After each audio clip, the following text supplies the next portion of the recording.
Work it, make it, do it, makes us. Is anyone doing anything with like machine learning at work right now? A couple people? Very cool. Awesome. I spent a lot of time studying machine learning at Iowa State University, where I went to college, and I found it tremendously interesting back then, and I've tried to do as much of it as possible in my career. But at the time when I went out as an independent consultant, there just wasn't a whole lot of machine learning stuff available. So now that the industry's all caught up, I'm not doing anywhere near as much consulting as I used to. I'm spending more time teaching people things like machine learning and like artificial intelligence. So I'm really hoping to find some really good machine learning projects to continue working on in the near future. So, all right, I think we've got a few minutes here, maybe a minute or two before we start. So I'm trying to think if there's anything else that I should ask you guys before we begin. Are you guys having a good time today? Having fun? Excellent. Are you excited for the party tonight? I am. So how does that work? Do you guys have to go and get tickets for it, or do we just show up to it? I think it's best to get tickets. Get tickets? I forget where you get them. Gotcha. I heard that there was some confusion as to where people go in order to take care of that as well. So, well, I know I'm excited for it. So I've been in the UK now for about 2 weeks. I spent a few days up north. Started out in York, then I spoke at Newcastle University, and then we went up to Edinburgh. And now we're back here in London, my girlfriend and I, that is. And so we're getting ready to kick off. It's about a month and a half long public speaking presentation, and this is my first like conference to speak at. So I'm very excited to be here today, and I hope you guys are excited to have me here as well. All right, quick show of hands. How many of you currently use data to make decisions at work every day? Okay, that's most everybody, so I think we're all pretty much in the right room. And does anyone create data visualizations in order to help make these decisions? Okay, a few people. And is anyone using statistical programming languages like SAS, SPSS, Stata, or R in order to create these data visualizations? Okay, I think 1, 2, 3, maybe 3 hands. So I think we're all in the right place then. I think we will hopefully learn a lot about data visualization and learn quite a bit about the statistical programming language R as well. We're going to start by looking at data visualization kind of conceptually and looking at programming in R as an introduction, and then we're going to merge them together and see how to create data visualizations with this programming language R. But first, I'd like to begin with a quick story. So, in 1869, a French engineer named Charles-Joseph Minard created a multivariate data visualization to capture or tell the story of Napoleon's devastating losses suffered during the Russian campaign of 1812. This data visualization was divided into 2 main parts. On the top, we have a spatial map with a cumulative flow diagram overlaid on top of the map. And on the bottom, we have a line graph that shows temperature over time. In the map portion, we have a spatial map of Russia starting from the Polish-Russian border on the left-hand side and ending with Moscow here in the upper right-hand corner. Superimposed on this map, we have this cumulative flow diagram that shows Napoleon's march across the Russian plains up to Moscow in tan and subsequent retreat back to Poland in black. The width of the band represents the size of Napoleon's army as he's marching along. And this temperature scale, this line graph, is linked to the retreat time, or the retreat flow band here, and is mapped with time as well. As we can see from this data visualization, Napoleon suffered heavy losses even before he reached Moscow, and his march back through the brutal Russian winter reduced his army by a factor of, reduced it by 90% beyond that as well, too. So this is why rule number 1 of the Book of War is essentially to never march on Moscow, and rule number 2 is to never engage in a land war in Asia, because there's essentially no victory can be had. Essentially, it's only a degree of loss is what's measured. Now, this data visualization tells a very interesting and compelling story, and we can imagine what this would look like if we were to replace this data visualization with just a simple table of data instead. Like, clearly this would lose a tremendous amount of communicative and explanatory power, but by creating data visualizations, we can communicate information more effectively. And the brilliance of this multivariate data visualization is its ability to communicate 6 different variables in a single 2-dimensional projection. It's communicating the size of the army, the location of the army in both latitude and longitude, the direction of the army's movement, the temperature during the army's retreat, and the dates at various points along the retreat as well, down here. Now, this is truly a very powerful and expressive data visualization. In the words of data visualization expert Edward Tufte, this may very well be the best statistical graphic ever drawn. Now, while we won't be creating as complex of data visualizations as the one from Charles Minard there, we will be creating a series of multivariate and univariate and bivariate data visualizations using R. And now, data visualization is a very important skill to possess because in an information economy, essentially being able to answer questions using data and to communicate information from data is a very important skill to possess. And this is necessary because we often need to be able to see patterns and correlations in data, and data visualizations make it really easy for the human brain to see these patterns. In addition, communicating information using data is often best done by telling a story with data, and data visualizations make it really easy to tell stories with data. In fact, now that we live in an information economy, these skills are actually even more important now than they were in the time of Charles Minard. Which brings us to the purpose of our presentation today. So today, we're going to learn a little bit about the programming language R. Out of curiosity, who has heard of R before today? Okay, so everyone had actually already heard of it. And we saw that only a few people were using it, though. Did anyone use it in college, but now you're not currently using it? Okay, cool, so a few people. In addition, we're going to learn how to create data visualizations using R. Then we're going to go through a series of different types of data visualizations that we can create, first starting with visualizing one categorical or numeric variable, then we'll look at visualizing 2 variables, 3 variables, and then an arbitrary number of variables. And then finally, we'll start looking at how to visualize other types of data, things like graphs, networks, spatial data, and textual data as well, too. And we'll end with a few topics that just kind of go beyond the basics of data visualization and show you what other things R can really do that are quite impressive. All right, and before we get into the meat of the presentation, I think it's important that I tell you a bit about me, who I am, where I come from, and why I'm interested in this topic. I'm an independent data science consultant with over 17 years of professional experience building large-scale, data-driven desktop server and cloud-based applications. I have double degrees in computer science and philosophy with a minor in economics, and my focus was on artificial intelligence and machine learning. In addition, I'm an international public speaker, an author for Pluralsight, Microsoft MVP, and ASPInsider, and I've worked on some pretty cool open source software projects over the years, a lot of stuff involving data visualization and just kind of transforming data into actionable insight. All right, so let's start with an introduction to R.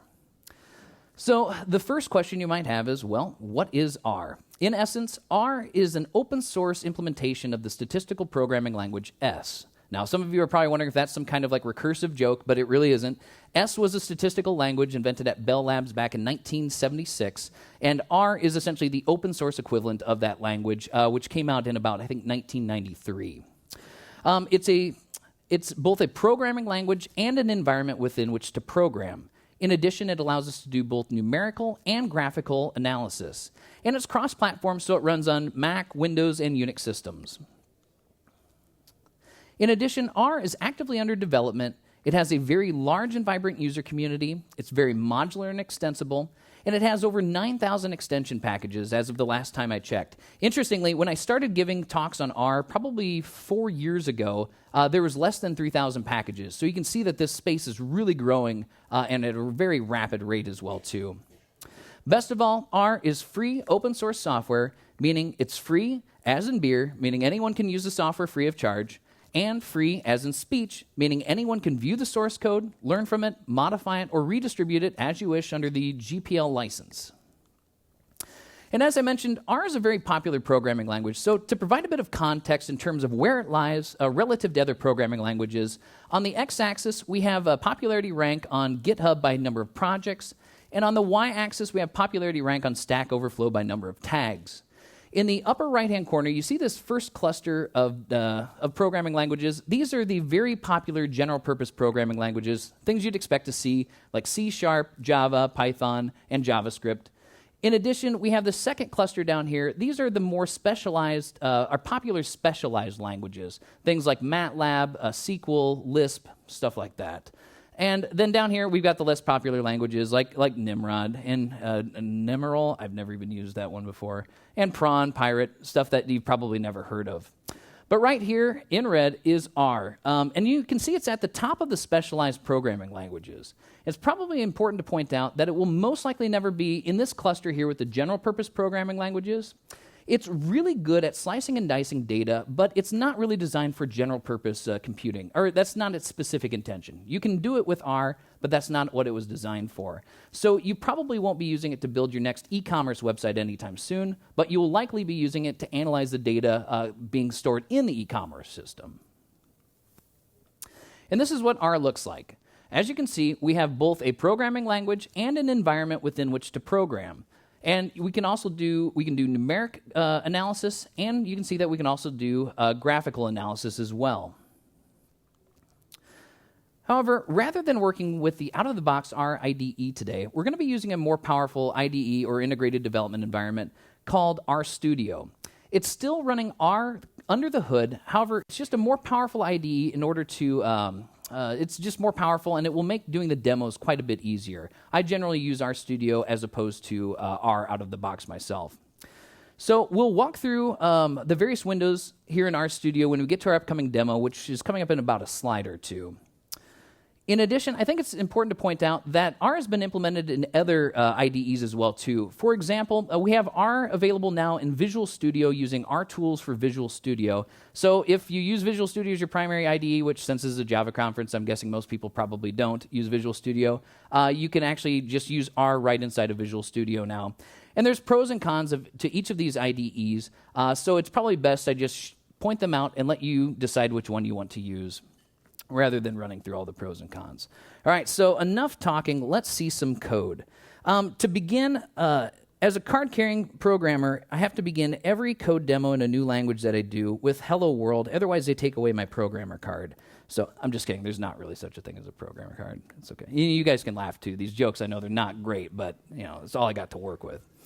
All right, so we're going to start here by typing into the interactive console X and then set equal with the right arrow assignment operator to a character string surrounded in double quotes, hello world, exclamation mark, and smiley face, because we're having a great time. And I hit enter. And what that did was it took this line of code, executed it, and then stored the value hello world into the variable X. Now, if I want to print this variable to the console, I just type print and X, and then we get hello world return. Simple enough. Pretty easy to program in R. It acts pretty much like you would expect. Now, to keep the demos moving along fast, because there's a lot of stuff I want to show you today, I'm not going to be typing everything out by hand. I'll make too many mistakes, and you guys will laugh at me, and then it'll be kind of embarrassing. So what I'm going to do is I'm going to put my cursor on the line of code I want to execute in the script pane here up in the upper left-hand corner. I'll hit Control-Enter, and that's going to push that line of code right here down into the interactive console window. Then I can do the same thing with I can do it with comments as well, which I'll just show, and then the print command as well. And so when I execute the print command from the script pane into the console window, it produces the results down here. So as you can see, most of the interesting stuff is going to be happening down here, but the stuff I'm doing to make that interesting stuff happen occurs up there.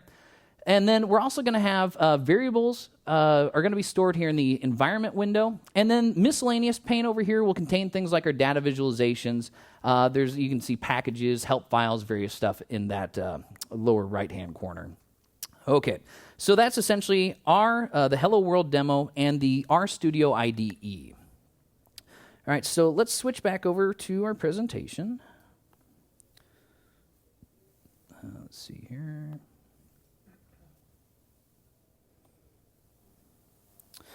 All right, so now we're going to look at data visualization. All right, so data visualization is the visual representation of data, or the representation of data via visual means. And we do this because the human brain is exceptionally good at visual pattern recognition. So the idea is we want to map the dimensions of the data to visual characteristics, things like location, size, shape, and color. For example, if we look at this table, it'd be a bit difficult for us to determine whether we sold more pizzas or more salad quickly by scanning through a long list of tabular data. However, if we create a simple data visualization, it becomes immediately obvious to us that we sold way more pizzas than we sold salads on the days in question here. So data visualization can take tabular data and convert it into very easy to see patterns for human beings, which is why data visualization is so important, especially when it's so cost-effective now to create data visualizations. It's really easy with the tools that we have to spit out data visualizations for just about anything that we might need to inspect. Now, I don't want to go too deep into statistics for this presentation. However, there are a few terms that we need to understand so that we're all speaking the same language. The first is observations. And now, observations are essentially the rows in the table. And we refer to them as observations because in statistics, we're typically interested in observations of some kind of physical phenomena, like the average temperature each day or the number of pizzas that we sold. Second, we have variables, and variables are essentially the columns in the table. And we call them variables because the values vary across each observation. We have two different types of variables, categorical variables and numeric variables. So categorical variables are these named things, these qualitative things like customer and product, and numeric variables are the quantitative things like the quantity of products sold. There are other subtypes of variables, but we're not going to get into them for the purposes of our presentation today. So now, based upon the number of variables that you have and the types of those variables, there's a series of different data visualizations that we can create. And this little table is going to help kind of act as a guide to keep us anchored in where we are in the presentation, the different types of variables that we're working with. So we'll go through those each in more detail as we get into the different sections. All right, so there are three main plotting systems in the R programming language right now. There's the base graphic system, which is essentially comes pre-installed with R, and you can kind of use it out of the box. There's Lattice, which is a package that you can download and install, which it's formula-based, and it's designed to make working with multivariate, or multiple variable data, very easy. And ggplot2, which is based on a concept called the grammar of graphics, which allows you, it's a really flexible, consistent yet flexible language for describing data visualizations. It's actually really powerful. It was based on a thesis by Leland Wilkinson from several years ago. It's really kind of taken over the world of data visualization. So each of these plotting systems have various pros and cons, which is why I'm going to try showing you a bit of each of them throughout this presentation. So in our next demo, the third demo, which is coming up after the next one, we'll look at all the data visualizations using the base graphic system.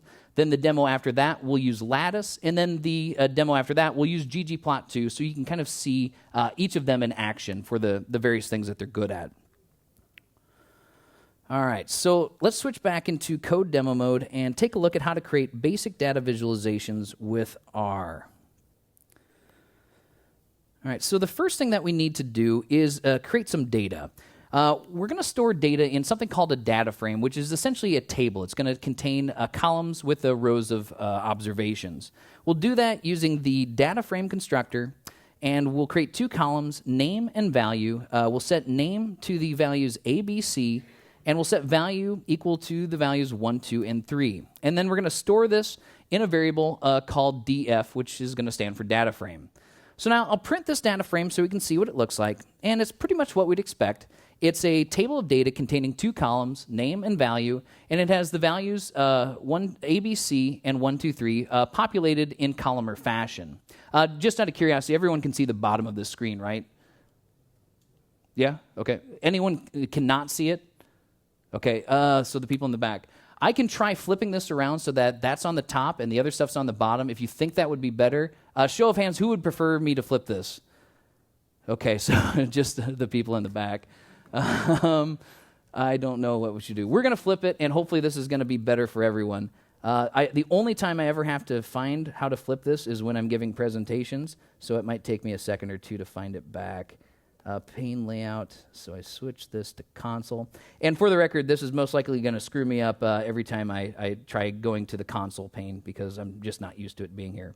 Okay, so now we've got it up here. We've got our table with name and value. And if we want to get access just a single column of this data frame, we type a print and then df for our data frame, a $sign, which is kind of our It would be like a dot operator in R, the equivalent. And then the name of the column, which is value. And we can see that that prints just a single vector of values, the single column or single variable with the values 1, 2, and 3.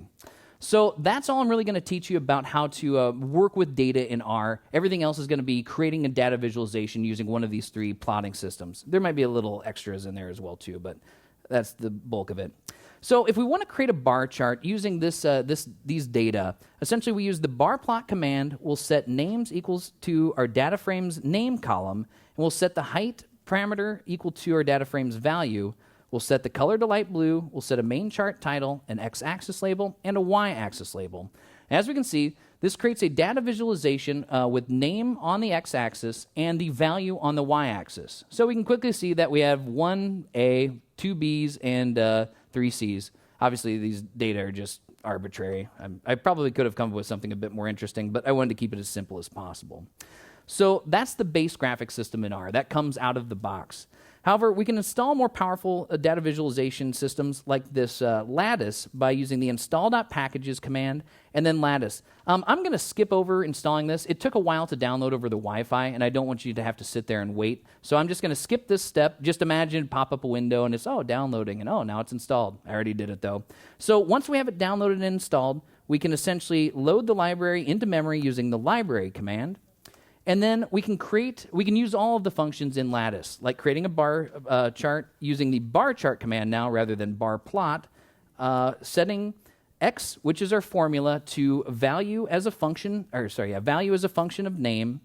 And then we'll set our data to our data frame. We'll set the color, a main chart title, x-axis label, a y-axis label. And because Lattice likes to kind of shrink the y-axis down as much as possible, we're going to force the y-axis to be limited to the range of values 0 and 3.1 using the vector constructor operator here, which is a concatenation operator, which is just the letter C. So that created the same data visualization we saw before, but you can see it has slightly different aesthetics. The fonts are different. The colors should be the same, but I think like the border thickness and stuff, it's just a slightly different representation. But as you'll see later, Lattice is quite powerful when you've got multiple variables that you're trying to visualize at the same time. That's where its real power comes in. We can do the same with ggplot2. We'd typically call install.packages and download ggplot2 and then load it into memory. And then once we have ggplot2, we create all of the data visualizations in ggplot2 using the ggplot command. We set the data to our data frame. We set the aesthetics, which are essentially the mappings of data to dimensions or to visual characteristics, with x set to the name column and y set to the value column. And then we're going to use what's called a geom or geometry object, or just geometry in general, which in this case will be a bar geom because we're creating a bar chart.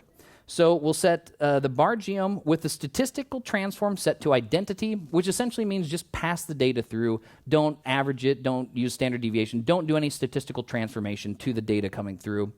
We'll set the fill color to light blue. We'll set a main chart title, an x-axis label, and a y-axis label. And as we can see, that created the same data visualization, but with slightly different aesthetics again. The fonts are a little bit different. There's no borders around the box. The titles shifted over. That's actually a recent change in ggplot2, just within like the last year. And then we've got this slight gray background with grid lines as well. So you can do the same thing with all 3 of these plotting systems, but like I said, Lattice and ggplot2 are really going to shine when we get to the more complex data visualizations coming up shortly.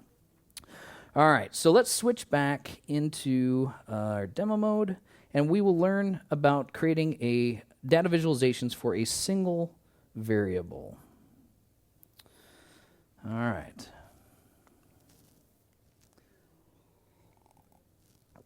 To help orient ourselves to the rest of the presentation, what we're going to be working with right now is a single categorical variable, so that's a single qualitative variable, and a single numeric variable or single quantitative variable. And the fancy statistical terms for these types of analysis are qualitative univariate analysis and quantitative univariate analysis. But I'm going to try referring to things in less statistical speak so that it just doesn't confuse people. But for those of you that have done some statistics, these are the types of analyses we're going to be doing. All right, so when we're visualizing a single categorical variable, we're typically interested in the frequency of observations of some qualitative value. So, for example, if we've got a data set that's movies by the genre is the qualitative value, and the frequency of observations is the number of occurrences within that specific category of values. So, for example, if we're interested in seeing how many if we're interested in seeing how many comedies there are, we can quickly see that there's 1,281 comedies, and that represents roughly 18% of the data. So we can look at either the frequency of observations, which is the count, or we can look at the percentages, which is essentially the part of whole, represented as either percentages or as a value ranging from 0 to 1. If we're interested in visualizing a single numeric variable, we can create data visualizations that focus on measures of location, that is the where the data are located, like the minimum, the maximum, the median, the mean, in different quantiles, the spread of the data, or how the data is distributed or dispersed, and the shape of the data, for example, seeing things like the skewness, like whether it's skewed to the positive or negative direction, and kurtosis, which is the peakedness or non-peakedness or flatness of the distribution for a single numeric variable. So we're looking at the distribution of values for a numeric variable. For the remainder of the demos today, we're going to be looking at data contained in the Open Movies database, which is a collection of movies that I kind of let's see. Is anyone familiar with the Internet Movies database, IMDb? Okay, so this is the open source kind of equivalent to that. You can download the entire data set, which is what I did, and then I processed the data to make them usable for analysis. So this contains values or movies from the year 2000 to the summer of 2015, but it's only movies that have a rating of G. Okay, so in the U.S. we use the MPAA rating system. So it's G, PG, PG-13, and R. So like children are G, PG is like for teenagers, PG-13 for older teenagers, and then R-rated movies for adults. I forgot to explain that one time I gave this presentation, and nobody had any idea what I was referring to. So we also have movie runtime in minutes. We've got the genre, the year the movie was released, the movie critic score, which is the percentage of critics that gave the movie a favorable review, box office revenue in millions of US dollars, whether the movie has won one or more awards, and whether the movie was distributed in the United States only, which is domestic, or if it was an international distribution. So to keep things interesting, we're just going to imagine that we're trying to answer questions for our coworkers at a fictitious company that we work at called NetFilms. Just imagine that we're a software developer and we get asked by our coworkers on a semi-regular basis to answer some of these questions involving the movies contained in our database.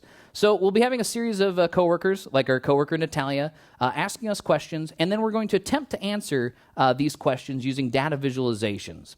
So let's switch back into demo mode, and we will try to answer Natalia's questions easily with our data visualizations. Oh, there we go.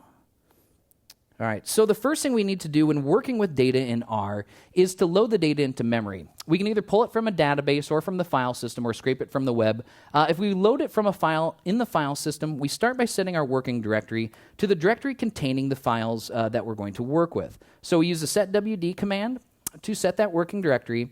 And now I'm going to load the movies data from the movies.csv, which is comma-separated values file, into memory using the read.csv command. So that has assigned the values contained in this file into a data frame called movies, which we'll take a quick peek at so we can see that it contains pretty much what we'd expect.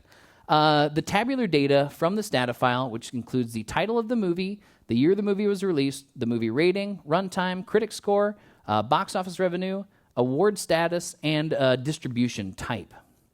So now that we've got that data into memory, loaded into memory, we can essentially visualize a single categorical variable, for example, to answer a question like, how does the count of movies compare by rating category? To do this, we're going to first just take a look at a simple frequency table which shows the numeric values. So we can see that there's 96 G-rated movies and 1,423 R-rated movies. But numerically, it's a bit tough for us to quantify, especially if there's a large number of values. However, we can create a frequency bar chart of ratings to quickly visualize these data. And as we can see, we've got on the x-axis, we have movie rating categories, and on the y-axis, we have the count of movies. We have very few G-rated movies, but we have quite a bit more R-rated movies. Quickly compare these values, or the frequency of values across these categories. We can also look at things like what proportion of movies have won awards.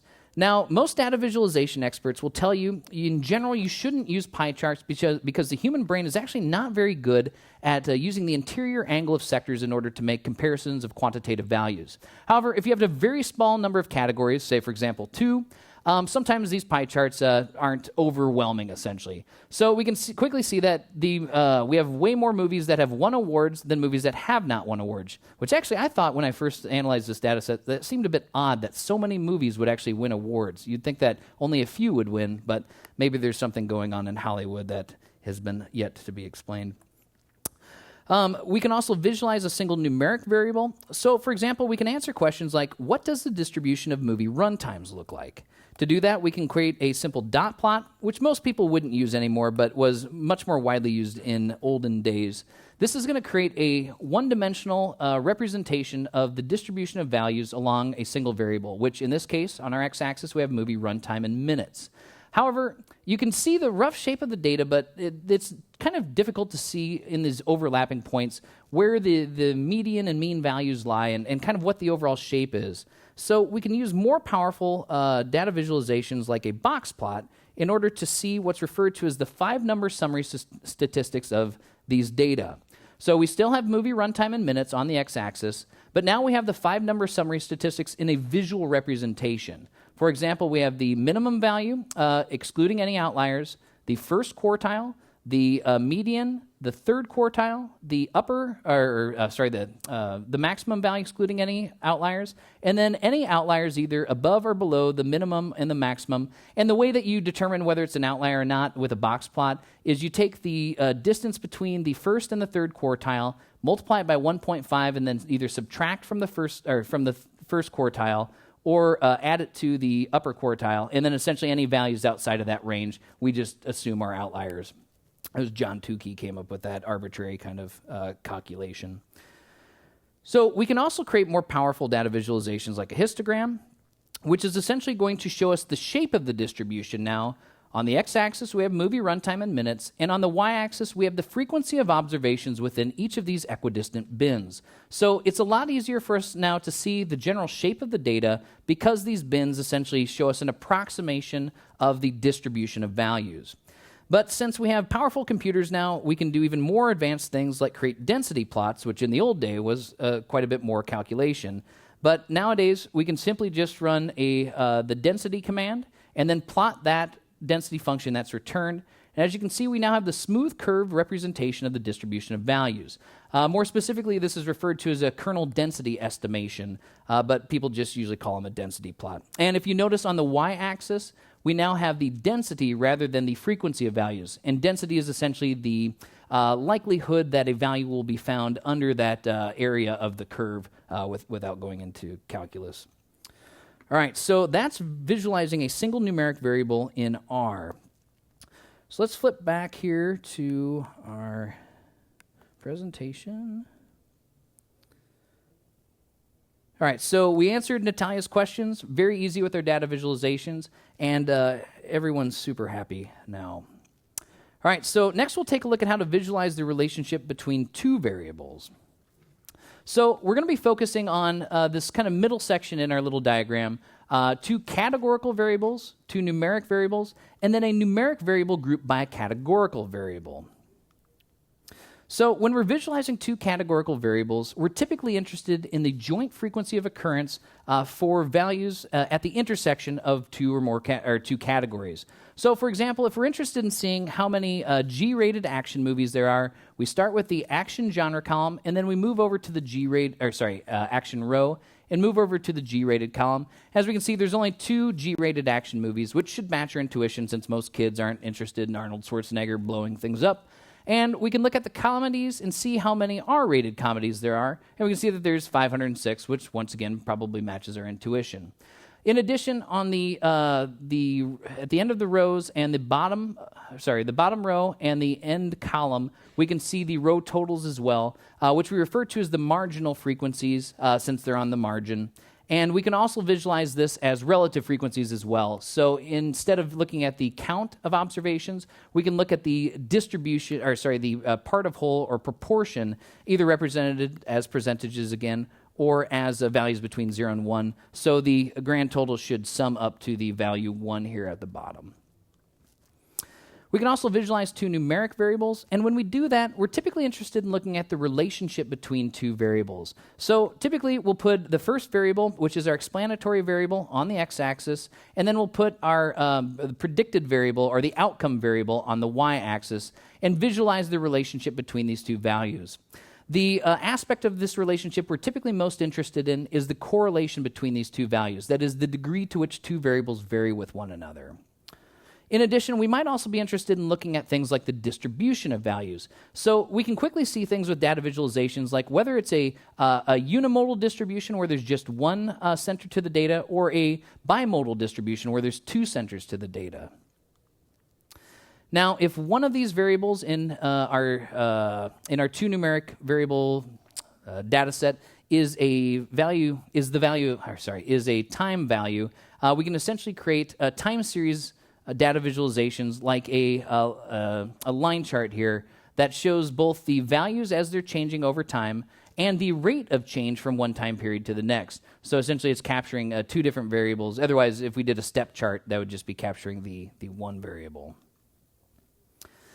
So the third type of bivariate analysis that we can do is the analysis of a numeric variable grouped by a categorical variable. And when we're doing that, we're typically looking at some kind of aggregation of values within categories. So for example, on the x-axis, we have our movie rating categories, and on our y-axis, we have box office revenue in millions of US dollars. So in this case, we're actually summing the values for that group, or we could be looking at averages or some other aggregated value grouped by categories. All right, so our coworker Natalia showed our data analyses to Tony, who's the director of sales and marketing, and he's got some questions that he would like us to answer as well too. So we're going to see if we can help Tony answer his questions by creating some data visualizations involving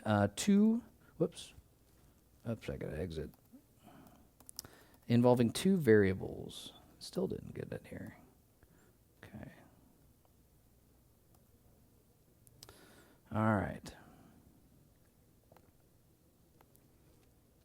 All right. By the way, how are we doing? Am I speaking too fast, going too slow, just right? Am I going too fast for you? Okay, good. All right, because I always get concerned about that. It's a lot of information to digest, but my favorite presentations are always the ones that give me a lot of information and just kind of let me absorb it at the rate that I can. All right, so visualizing two categorical variables. The first question we're going to answer is how many award-winning movie categories are there by rating category? So to do this, we're going to create a contingency table, which is a two-dimensional frequency table showing the number of observations at the intersection of the movie rating category and the movie award category. I'm going to do a simple rename of the columns just to make it easier for us to understand what's going on. And as we can see, so we've got this contingency table with movie ratings on the rows, and it's got the award status on the columns. And at the intersection is the number of observations that exist at the intersection of those categories. So with that contingency table, we can now create a grouped frequency bar chart using the bar chart command. And keep in mind, this is now using the lattice package in order to create these data visualizations. The last demo was all with the base plotting system. So we'll create grouped frequency bar chart. We'll add a legend as well. And as we can see, we can now compare, we've got ratings on the x-axis and count of movies on the y-axis. So the award status is now represented by stacking the bars side by side, so we can compare within a category and compare across categories, which is really useful for doing certain types of comparisons. Or in some cases, it might be better to stack these bars instead, which we'll do. Same command, I'm just changing the stack parameter here to true instead of false. And so now we've stacked these bars so that we can really easily compare across the rating categories, but we can also compare the marginal frequencies as well too very easily, but at the expense of being able to compare the individual intercategory values as easily. So once again, different data visualizations for different aspects of that question you're trying to answer. And there's also other data visualizations like a spine plot that we can use, which is the same kind of data visualization as the stacked, but it's now proportional. They refer to this as a 100% stacked bar, but now we're using the area in order to represent the number of observations. So just different ways of looking at the same kind of data or answer those questions.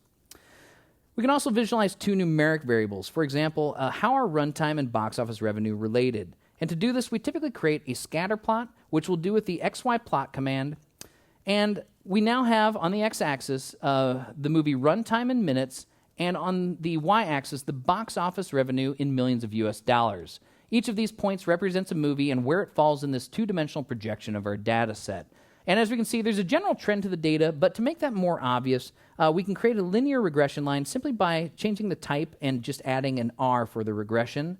And that now draws this linear regression line showing us a visual representation of the relationship between these two variables. And I've done a more thorough analysis on these data, and the correlation is relatively low, so don't just assume that the longer the movie is, the more money you're going to make. It doesn't work that way. But some people may think that, especially after Lord of the Rings did so well at the box office. The third question next we can visualize time series data to answer questions like, has the average box office revenue changed over time? And now to do that, I'm going to load a time series data set that I pre-processed, and we'll just take a quick look so you can see what it contains. We've got the year in the first column and the average box office revenue for that year in the second column. So if we want to create a time series or a line chart to visualize this time series, we can do that in Lattice. And that's going to create on the x-axis the year, and on the y-axis box office revenue in millions of US dollars. And this line now is representing the average box office revenue for each year. So we can see both the value for that year and the rate of change between each year as well. We can visualize a numeric variable grouped by a categorical variable. And to do this, it's going to look kind of like what we saw earlier, but without frequencies, with aggregated values now instead. So to do this, I'm going to load a package called dplyr, which I'm mostly showing this because I think it's really important that you see how powerful R is at slicing and dicing data, and this is just a little teaser for it. So within R, we can do what looks like a language-integrated query or a method piping. There's various names for what's being done here. Where we take our movies data frame, we're going to select the rating and the box office columns from the data frame, group by rating, and then create a summary statistic where we're going to be looking at the average box office revenue, and then just save this back as a data frame. So if I print this table, we can see that it essentially just took their data set and it converted it into a new table of ratings and box office, or average box office revenue for each rating category. And then we can just feed that through a bar chart, just like we saw before. And we can now very quickly see that the R-rated movies perform significantly worse at the box office than the G, PG, and PG-13 movies, which is why there's so many R-rated movies in general, because audiences, adults' preferences for movies are very picky. Kids, you throw an animated truck on the screen and they're like happy for hours. So we don't really have to invest a whole lot of time coming up with great G-rated movies. They just do well. In addition, we can also visualize more than just a single aggregated value by doing things like creating a bivariate notched box plot. And this is starting to get into what's called small multiples representation, where we're faceting and essentially showing multiple small visualizations side by side. And this tells us the 5-number summary statistics for each of these variables across the box office dimension. And so we can see once again that the R-rated movies performed worse. And these little notches here, these are actually very important from a statistical significance standpoint. If the notches essentially do not overlap, then the difference between the medians is not statistically significant. However, if they do overlap, then it is not statistically significant. If they do not overlap, then it is a statistically significant difference, which that might have been worth attending the presentation alone for those of you that are looking for quick ways to verify data visually. All right, so let's flip back in to our presentation. All right, so we helped Tony answer his questions, and we are now ready to move on to visualizing many variables. I'm going to go through this section a bit quicker just for the sake of time, and because I want to show a lot of the more advanced data visualizations before the end of this presentation. So essentially, what's most important to note is that we have this ability to do something called faceting, this ability to put small data visualizations side by side to represent things like different categories of values. And we can facet in several different ways. For example, we can facet horizontally, which makes comparing things along the y-axis very easily. We can facet vertically, which makes comparing things along the x-axis very easy. And we can also facet in a wrapped sense, which is useful for just maximizing your screen real estate quite often. So faceting is the general kind of architecture for how we visualize data in when we have more than two variables at a time. We can also go into 3D data visualizations as well, too, which I'll show one or two of those.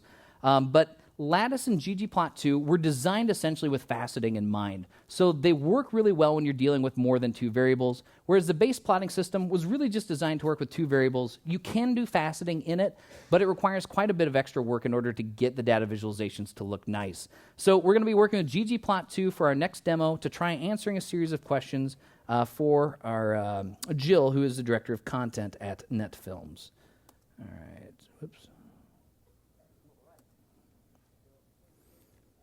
All right, and so our first question here is, how many movies are there based on rating, award, and distribution type? And so we can create a 2D faceted frequency bar chart that will visualize these data. And obviously I'm moving through the code pretty fast, mostly because you've seen kind of the basics of how to do ggplot2 and Lattice, and partially because, this is all available on my website. Like, you can just download the entire presentation and run through the code if you want. This is mostly just to show you the different types of data visualizations and how they're applied to solve certain, or to answer certain questions. So that gives us a wrapped facet with ratings on the x-axis, count of movies on the y-axis, and then on the columns we have the distribution type, and on the rows we have the award status. So now we're looking at three different variables and the quantity, or the frequency of observations for those three different variables, or the intersection of those three different variables. We can visualize two categorical and one numeric variable to answer questions like, how does box office revenue compare across award and ratings? And to do that, we'll create a faceted bar chart, which essentially, you can really quickly see that, once again, on the x-axis we have ratings, and on the y-axis we have movie box office revenue in millions of US dollars. We can quickly see that the movies that have not won any awards don't do anywhere near as well as the movies that have won at least one or more awards. We can answer questions involving one categorical and two numeric variables, like how does critic score relate to box office by rating category in 2014. And to do that, I'm going to subset the data just to slice out just the year 2014, and then create a data visualization, a faceted scatter plot with just that year's worth of data. And oops, I forgot to turn something off. So ignore the warnings here. That was my mistake. So for example, we can, and I was going to do linear regression here too. Once again, my mistake. So we can see that we've got critic score on the x-axis, box office revenue on the y-axis, and then facets for each of these movie rating categories. And then we can also add other things like what should be a linear regression line for each of these data visualizations as well, so that we can compare the relationship between these various categories of data very easily side by side. We can also answer questions involving one categorical variable in a time series, like how has box office revenue changed over time by rating. And that will produce a faceted line chart. So on the x-axis we have year, on the y-axis we have box office revenue, and then each of these facets represents a movie rating category now.